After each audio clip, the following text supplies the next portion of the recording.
Tayo ngayon sa Tacloban City at magsasagawa na naman tayo ng ating job jogging along the way.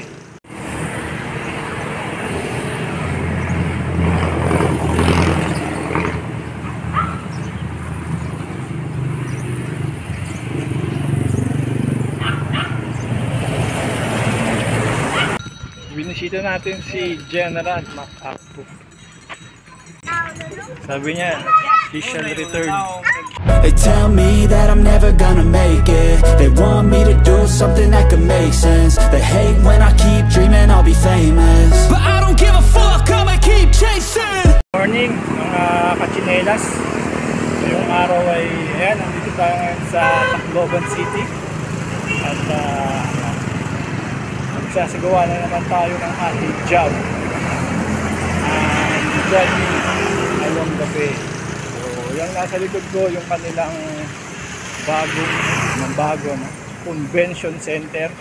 So papunta tayo ngayon sa, may nakita kasi akong magandang spot ng pagjoggingan dito. Maging dagat din siya, tapos standard talaga siya sa mga bikers at joggers, kasi although tabing kalsada siya, hindi siya nadadaanan ng mga sasakyan. Pwedeng pumasok yung mga sasakyan, pero hindi siya talaga daanan ng sasakyan. Para siyang maliit na park. So ito siya guys, oh.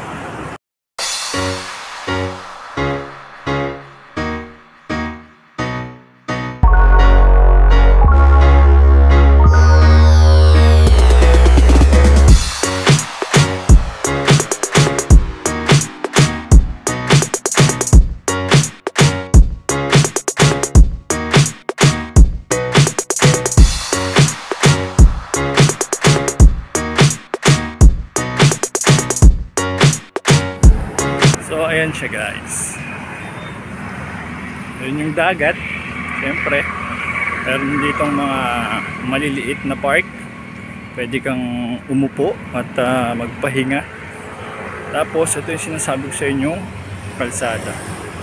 So ayan, kikita nyo naman, wala talagang dumadaan. Although may mga nakapark na sasakyan, nandyan lang siya. So ayan, goods na goods to para sa mga gustong mag-jogging. So tara.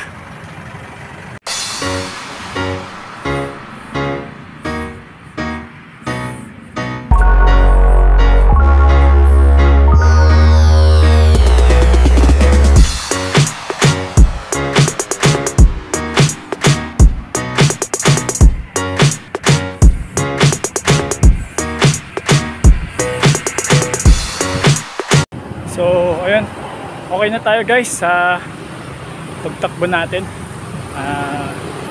Cooling down na lang tayo, pahinga na lang tayo habang nagwo-walking. So again, maraming salamat sa panonood ng ating job series dito sa Tacloban, ang Jogging Along the Way. So mula dito sa Tacloban City, peace out.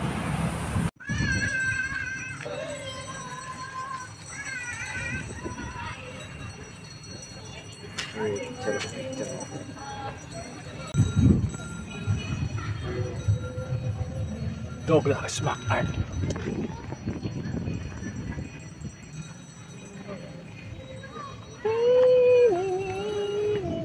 Si Kuya.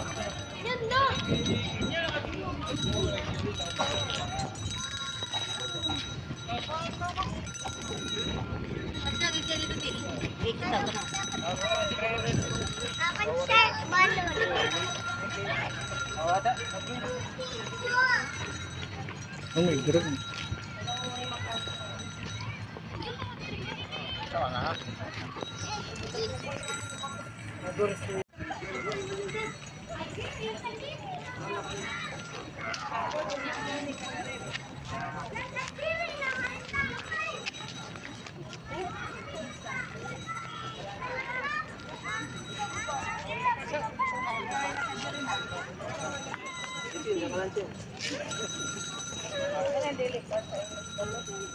Binisita natin si General MacArthur.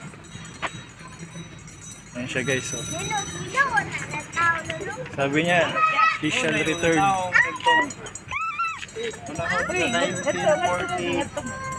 1944 man yun na nawa, basahan ni Gem. Oh, 1944 lagi na, October. Yan talaga yung napakan niya. Original footprint, ba't magkaiba?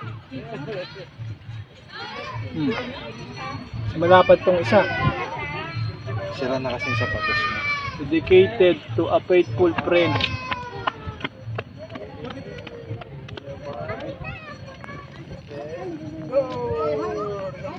Of the Filipino people, General Douglas MacArthur, who wanted to remember as one who carried to honor.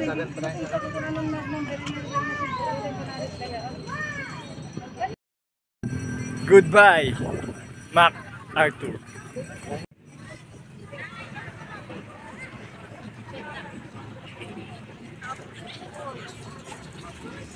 Diba?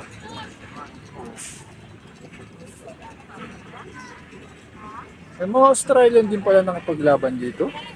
Kakampi ng ano. Meron din yan sa ano eh, Battle of Ormoc Bay.